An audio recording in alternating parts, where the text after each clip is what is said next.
stop that for a moment. Looks like I got a couple people watching so far. Let me know, how did that mix sound? Is the guitar too loud? Is the backing track too loud? Just let me know how that sounded. How's my voice audio sound?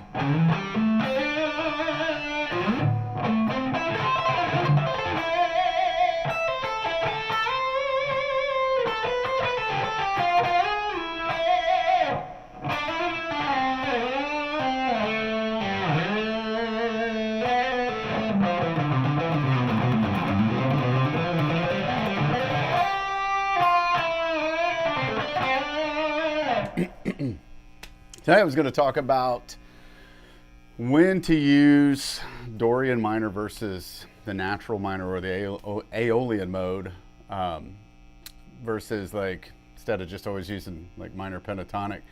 And I think like for my students, sometimes they get confused on what minor scale should they be using other than just minor pentatonic. So I was going to kind of talk about that a little bit for anybody who's interested in hearing it. So on the chord progression that I was just playing on the backing track, it had chords that was like A minor, we're in the key of A minor. So it was A minor, C, G, and F, and then there's like a D minor in there. And then at the end of that chord progression, kind of like a turnaround at the very end of the entire sequence, there's like an E major chord, which is kind of like definitely not in the same key as some of those other chords. And I'll kind of cover that in a little bit as well. But so for some of you guys that might know some music theory, and it's kind of what this is boiling down to, is just a little bit of music theory. A minor is the second chord out of a G major scale. It's also the sixth chord out of C major scale. Now it could also be, let's see, it's the third chord from F major, but we're gonna like not really worry about that because that kind of puts that A minor like in a Phrygian kind of tonality. So if my chord progression, if my A minor chord goes to, let's just say hypothetically like a D minor or an F chord, or heck even like a G7 or something like that, then I know I'm going to use the A natural minor scale. And without getting into like, well, I probably should get into this a little bit here, and I'll elaborate in a moment. But here's why the A minor to F or the D minor or to a G7 type chord works, because all of that is what we call like diatonic, meaning it's from the same key or the same scale. So if some of you guys know some basic music theory, you know that the chords in a major scale are always going to be, the first chord's a major chord, second's a minor, the third's a minor, the fourth is a major, the fifth is a major, and also like our seventh chord, the sixth is a minor, and then the seventh is diminished. And we're not even going to worry about like that seventh mode or anything. So thinking about the chords in this progression that I was just playing, so the chords were A minor, C, G, and F, and there was a D minor in there as well. So if I kind of relate everything back to, in this case, it's really the key of C, I've got like the sixth chord, I've got the one chord, the A minor is the sixth chord, the C is the one chord, the G would be the five, the F is the four chord, and then the D minor that comes up eventually is the two chord from C major. And I'm sure some of you guys are probably familiar with like the Nashville numbering system, right? So things like 145, 1645, 251, things like that. That's really where all that kind of stuff comes from. And knowing, like, this is where like something I stress with some of my students who are working on improvising is knowing like your major scale construction, knowing that a major scale is built on whole steps and half steps, and it's whole step, half step, whole step, whole step, whole step, half step. And if you know that simple formula right there, you can literally play a major scale in any 12 key without necessarily knowing all the notes in that, in those key signatures, not have to worry about having those memorized. It's good to have that stuff memorized, but if you remember that formula, you're gonna be able to play a major scale in any key. And then if you remember like the chords that are built on each one of those degrees of the scale, so major, minor, minor, major, major, minor diminished, you can kind of start piecing this all together as far as like, well, when should I use a natural minor scale with A minor, or when should I use a Dorian minor? So when would I use a Dorian minor? If I'm going from like an A minor chord, let's say, to a D7, or gosh, even something like a, I'm gonna go crazy here and say an F sharp minor 7 flat 5, which is actually in one of the chord progressions I'm gonna play in just a moment. Or I've got something like maybe a G major 7, just anything like that. That A minor now is acting like the 2 chord from a G major scale, especially if I've got that D7 or D major chord in there. It's got F sharp in it. Key of G has F sharp in it. So I'm going to go back and kind of play over the track that I was just warming up on. And this one is all natural minor, so A natural minor. And I also tend to relate everything back to the original parent major scale that those modes come from. So I'm going to start it over and then kind of just play the A natural minor scale over it so you can kind of hear it once it starts playing here.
Pause it there for a second. So that one, really A natural minor, to me, I still think C major scale on that, because that is the 6th mode from a C major scale. So instead of thinking stuff like C, D, E, F, G, A, B, C, normally you would think A, B, C, D, E, F, G, A, but at the end of the day, it's all from the same like pool or family of notes. So it doesn't matter in my mind if I've got D Dorian, E Phrygian, F Lydian, G Mixolydian, A Aeolian, or B Locrian. That's all C major scale to me at that point. So once I determine like what key or what key all the chords are coming from, I tend to just kind of simplify my thought process on major scale that all those chords came from, instead of trying to identify, well, gosh, I got to play A Aeolian, the natural minor scale, over the A minor, and then I got to play C Ionian over the C chord. Oh, I got to play a G Mixolydian now over the G chord, or an F Lydian. Those are all out of the key of C major. So it's really just C major. Okay, so I'm going to keep playing over this track just for a few more minutes.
And I'll stop it right there, but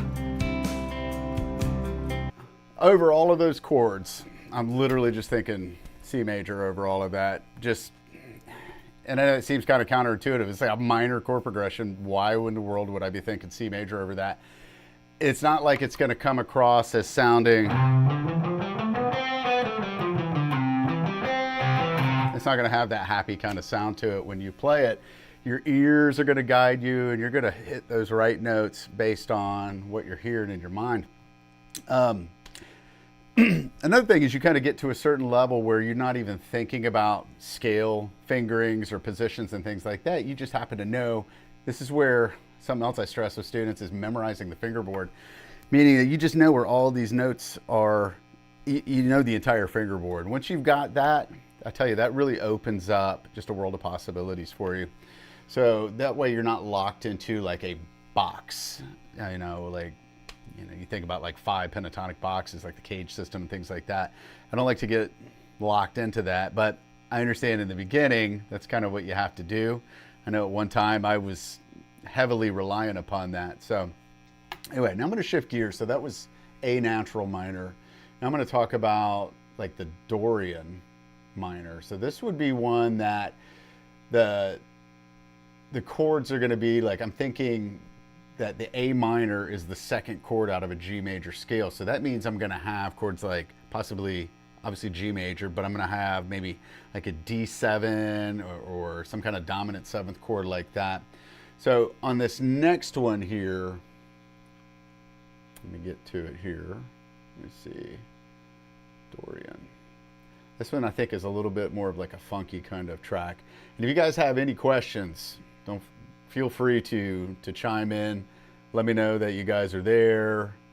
Say hey, give me a shout out, like throw your flag up, what state you're from, all that good stuff. So let's see what this one is.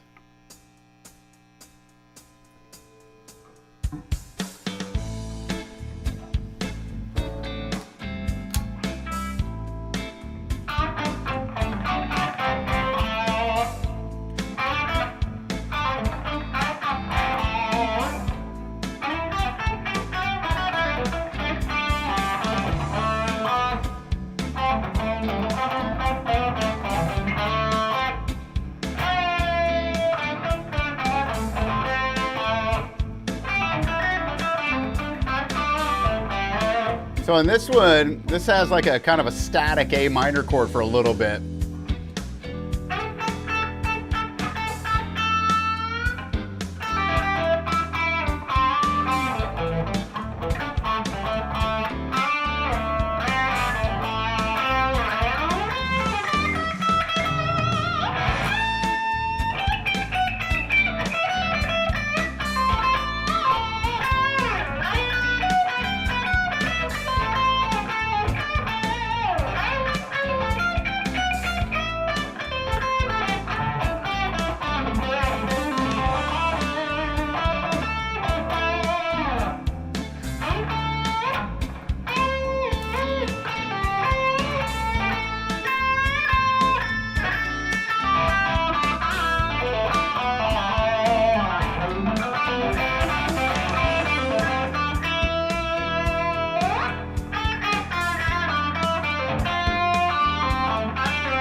Whoopsies.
Pause that one for a moment. This is a little trickier because this has got some extra chords in it that are not from one scale. So this is where you kind of get into like what I call like a non-diatonic chord progression. So this one, it's got this A minor 7 chord that is riding what I call static. It's just sitting there like, there's like a little riff around it. And then it moves to a D9. And then back to an A minor 7. Then it goes to like an E9 up to an F9, E7 sharp 9, like the Hendrix chord. And then kind of goes through the whole sequence all over again. So I have to think a little bit. Could I just play minor pentatonic over all of that? I could. I could even add some outside notes to it. Definitely hit the blues note in there.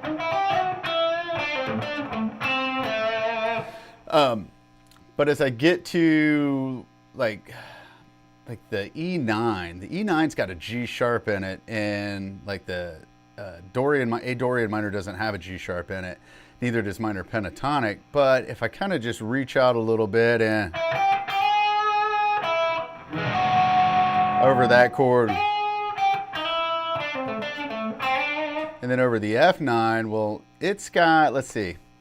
The F9 has, it's more like a natural minor. No, it's not, because it's got E flat in there. So I have to get kind of creative with it. I could play like an A blues scale over that and kind of get away with it. But as I get to certain chords like that, I tend to try to target certain chord tones in it. So as I get to the E9, I might target like the major third and then the 7th of the chord.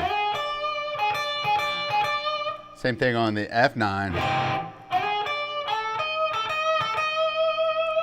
And then find myself going back into familiar territory once the chord progression kind of gets back into like more of a diatonic thing. In this case, I'm relating everything back on this one other than those 2 chords to a G major scale. Okay, so A minor, D9, those 2 are definitely right out of G major scale. So keep playing just a few more minutes.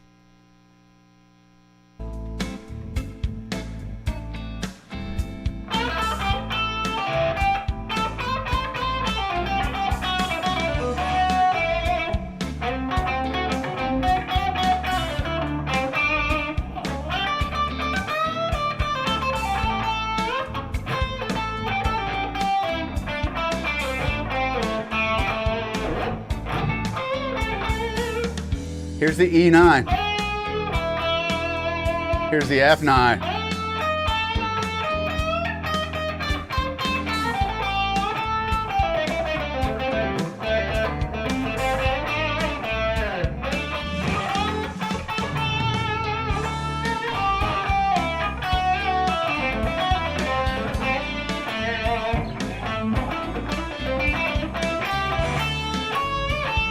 Didn't mean to hit that.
All right, that's that one.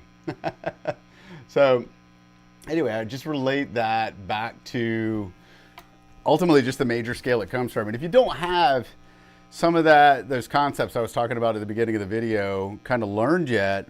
Don't be afraid to ask questions here as far as like what I was talking about with diatonic chord progressions and like the construction of a major scale and all of the chords that are derived from a major scale. I tell you, once I learned that stuff, that just made such a difference in my improvising, because then I didn't feel like I was locked into just minor pentatonic. Not that there's anything wrong with that. That is like my go-to scale. But sometimes you want to jazz it up a little bit and just, you know, you're only adding 2 additional notes. You just have to know which 2 notes to add for them to outline and support that chord progression. So, all right. Hey, Sean, Happy New Year, dude. How are you, man? Glad to see you're here. It's always awesome when you guys show up.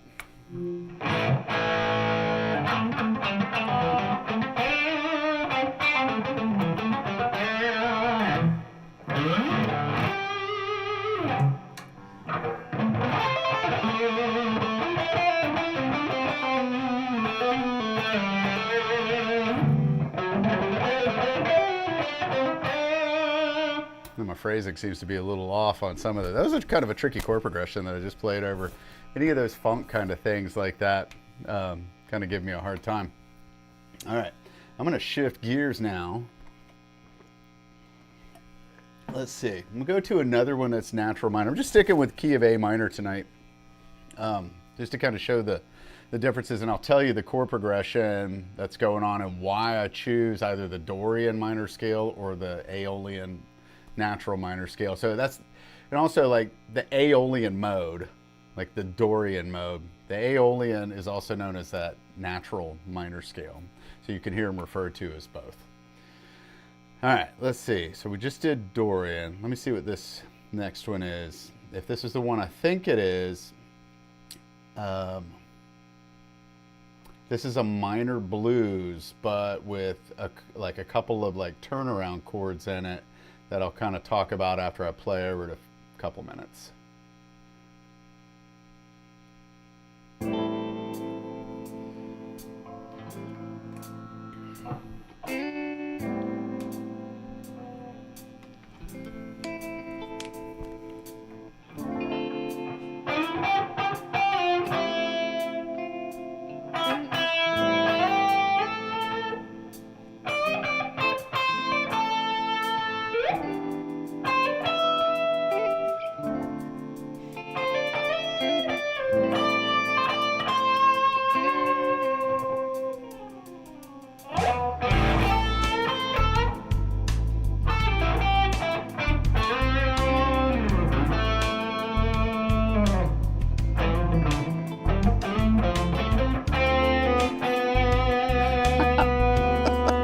Sean, you're cracking me up, bro.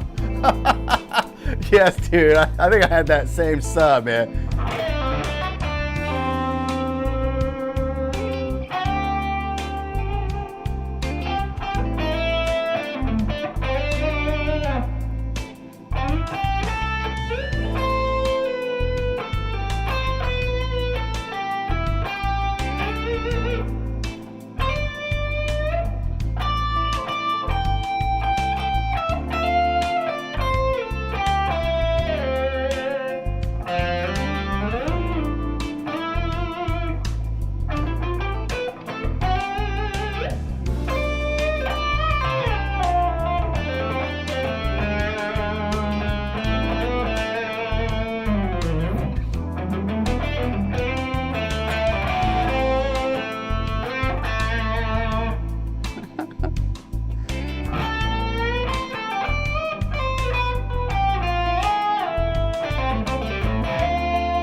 Ah, no good on that.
pause there for a moment. Talk about like that last part that just played through, where it had the little turnarounds I was talking about.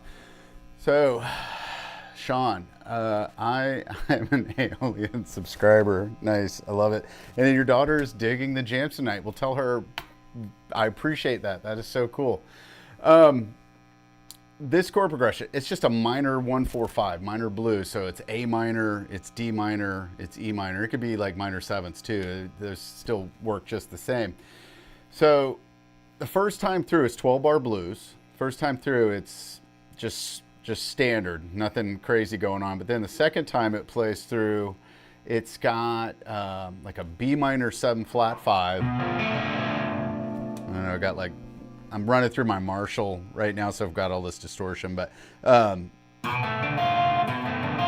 minor 7 flat 5 to like an E7 back to the A minor. And then it follows up the 12th measure like an E7 again.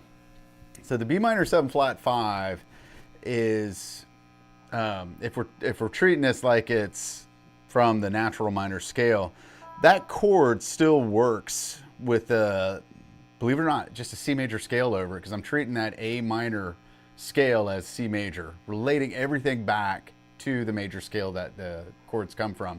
And that minor 7 flat 5, that's the 7th mode from C major. And the notes in that are going to be B, D, F, A. Those are all what I call like white keys on the piano. And you got to think, like all the white keys on the piano, that's just C major right there. And it doesn't matter what note you start from. At the end of the day, yeah, you can go through all your different 7 modes, but at the end of the day, it could just be C major. At least that's my perception on it. Let me know what you guys think about that. And then the E7 though, that one's unique because it's got a non-scale tone in there. It's got a G sharp in it. So that is like an old like classical music technique. And if you listen to enough like Yngwie Malmsteen, you hear that note all the time. And that's nothing more than harmonic minor. That's all that's going on right there. So when that E7 came around, I was trying to target that G sharp note in my note choices, which kind of inadvertently made me playing an E harmonic minor scale. So in case any of you guys are wondering about that. I know it's kind of like some nerdy theory stuff, but that's what I went to school for, was jazz guitar, and there's a ton of theory associated with that stuff. And even though I don't really get into the jazz guitar stuff like I used to, at the end of the day, I love rock and shred type stuff. So anyway, I learned all that theory, and it's come in handy. I'm gonna play over this one just for another minute or two.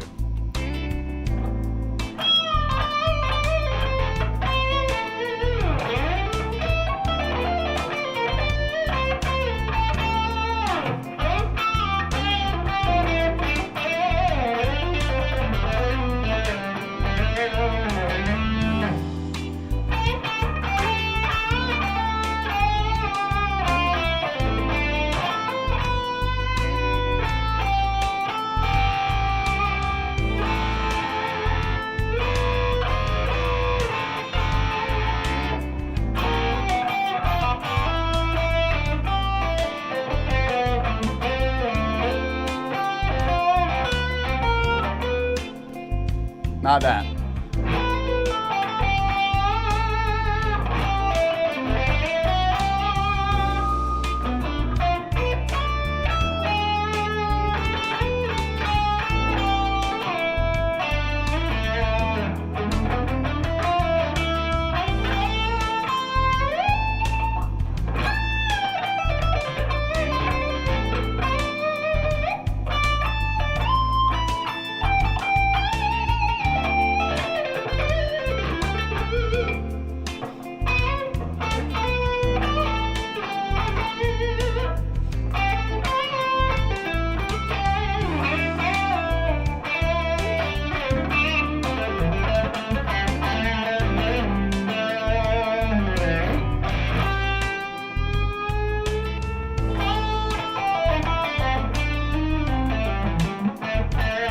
Throw a little like minor pentatonic or blues scale in there. It works great every time.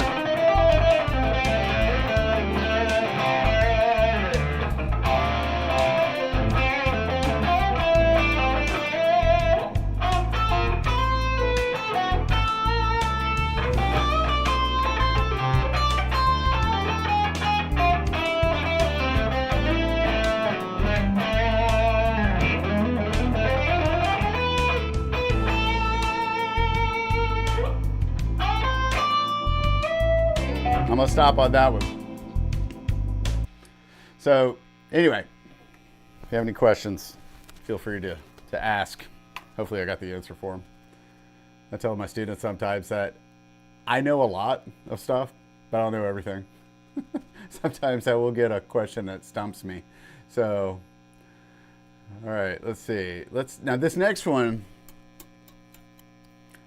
kind of interesting because it's got like an A minor riff that takes place, but then eventually goes to an A minor chord. Then it goes to an F sharp, what we call F sharp half diminished, which is a minor 7 flat 5. And that's still out of, now hold on, that's gonna be out of the key of G major. So we're treating the A minor like it's the 2 chord from G major, and that F sharp half diminished is the 7 chord from G major. But then it's got some other weird stuff going on with it. After that F sharp half diminished, it goes to an F major 7 chord, then a D minor 7, and then an E7 sharp 9. So this one is kind of weird. So let me just see what I can do over this one.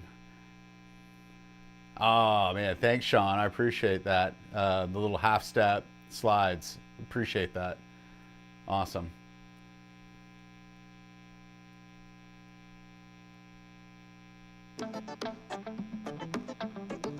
Kind of got like a, I don't know, like a Stevie Wonder kind of thing going on here, huh?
Pause it there for a moment.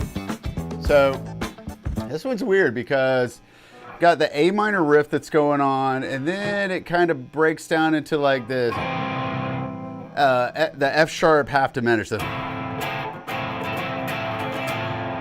an F major 7, to a D minor 7, to an E7 sharp 9. So what is it? I think it was the A minor first.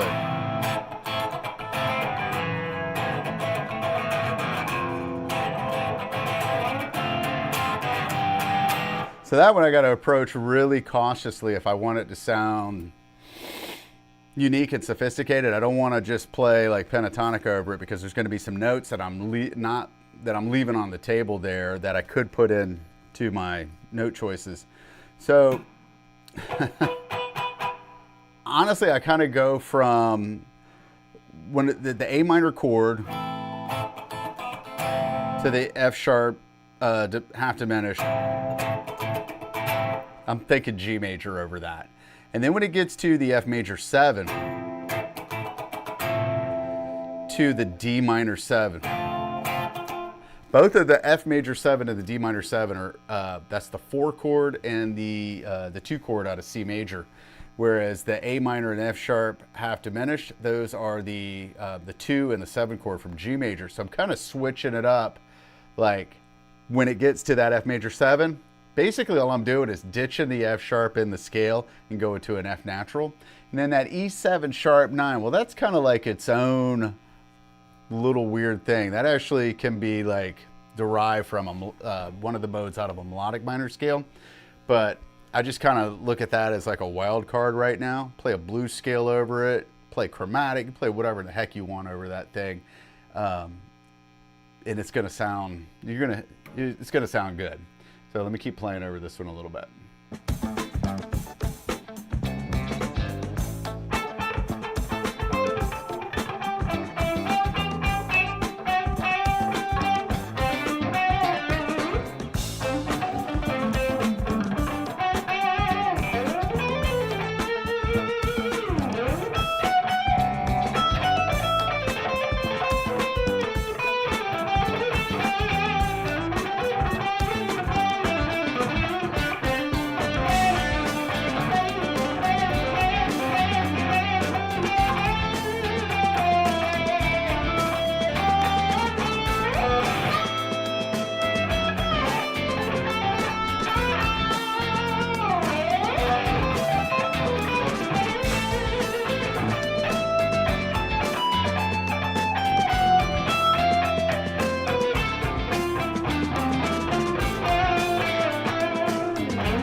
Overbent that one.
Stop on that note right there. Better to stop while you're ahead than to keep playing and make a fool of yourself. Hey Taylor, what's up, man? Fantastic lesson tonight, Joe. You really know your stuff. Oh man, I appreciate that. I feel like that's part of my problem though, is I spent so many years going to school and studying music theory that I feel like at times, man, it kind of might have stifled some of my creativity because I get locked into this thing where it's like, you can't do that. That chord doesn't go with that, or those are not supposed to work well together. But it took me way too long, well over 20 something years, to finally just accept the fact that while there are some rules are meant to be broken. And I should have been absent the day that like those music professors were like, well, this is the rules of harmony and theory, and you can't do this and you can't do that. It's like, and I should have skipped those days, because at the end of the day, if it sounds good, play it. Yeah, who cares? Just look at some of the stuff that, whether it's Kurt Cobain or Hendrix or anybody that wrote just epically great songs, man, they definitely did not care about any music theory. Heck, even Eddie Van Halen. So, oh, man.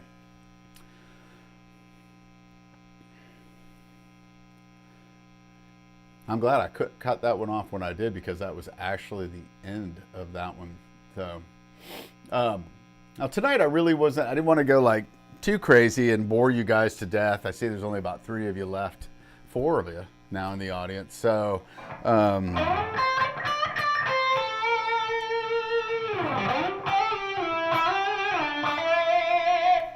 didn't want to bore you guys with a bunch of music theory stuff. You know, I was really just kind of testing this out to see how you guys would respond to it. So for those of you who might have been here last week, I had some weird things going on with my backing track. It's like I would turn my volume up for my studio monitors to get, so I could hear the backing track a little bit more. And you can see I've got like this massive 100-watt Marshall sitting behind me there. So I'm like trying to compete with that. Well, what was happening was like my lapel mic here was picking up that audio and it was regurgitating it back into YouTube Studio, which was creating this weird delay with it. So I'm now wearing headphones, got the studio monitors turned down. So let me know, if you could, guys, how did that sound when I was playing over it? I know I'm not going to get like the best audio going live stream, but how were the levels and things like that?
All right, let's see.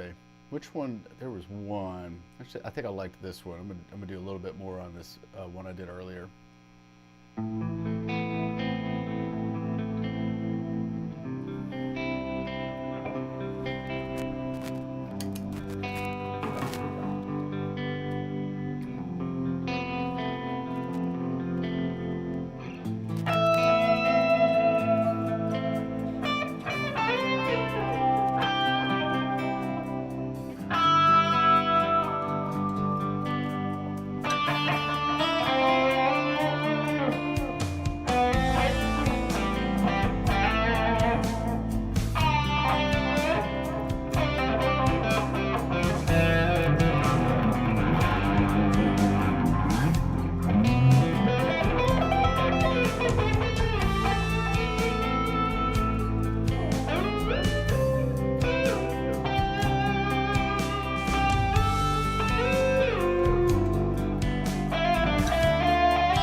Nope. Ah, I can't see.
I'll stop on that note. I'm just having too much fun here.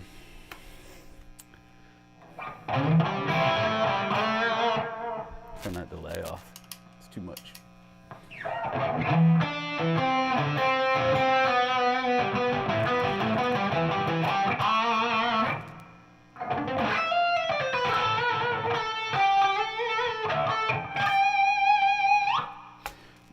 I don't know about you guys, but I'm currently in like this soloing rut right now.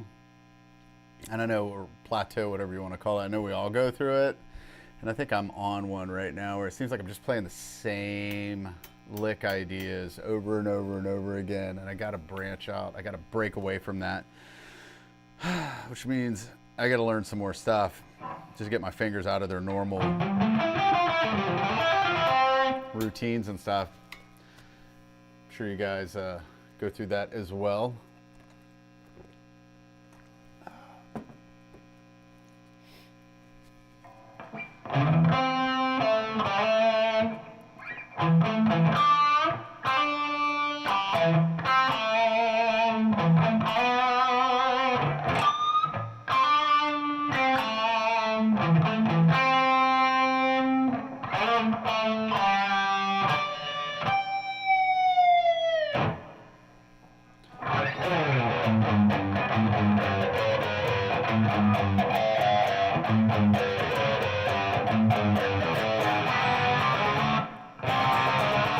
Oh, man.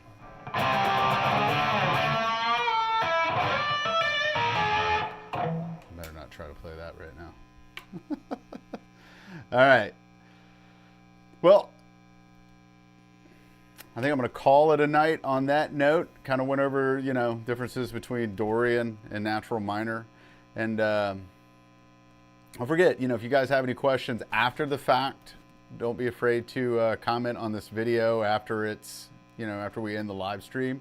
And just ask any questions you might have if I was talking too fast or you weren't sure of any of it. So I plan on being here again next Friday. I'll have something else. I don't know what it'll be yet. I just kind of figure it out. Generally, I start thinking about these topics after we get done with the live stream. So instead of me just like shredding over backing tracks, I want to try to make it to where it's more like some kind of educational and entertainment kind of aspect. So if you have any recommendations for something you'd like to see, drop me a comment after this video you know, is done. So all right, next Friday, 8 p.m. Eastern Standard Time.